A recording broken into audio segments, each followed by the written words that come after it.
Hi guys, welcome to Files TV. We are back again with the latest gossip nyaya dziri kutenderera pasocial media. Tom Jones achinyomba ED neZanupf achiti mabridge akaita seamuri kutivakira ende vanhu vari kumamira kuruvare full video guys mawane Tom Jones asi kudzokera kumashure.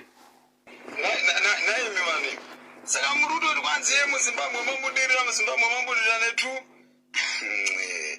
tuma bridge tunenge kaduzvike mwana mucheche turodi twakaora kudaro ndorwa murudo twa Mnangagwa ari kuita basa musadare memaZimbabwenzi ti musadare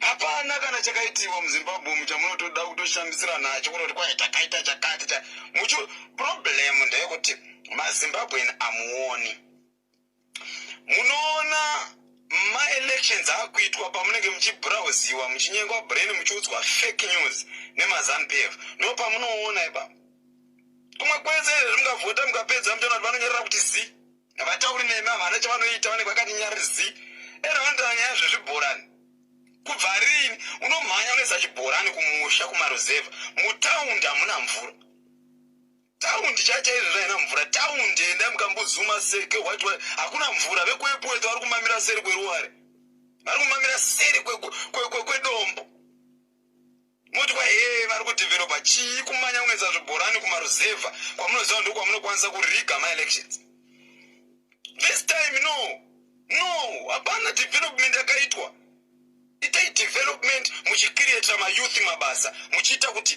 mayouth awane taurira ega achidedzera kuti iye there is no development yamakaita muZimbabwe. Mayouth ari kutambura hapana kana mabasa, saka which development are you talking about? Mabridge here. Thank you so much.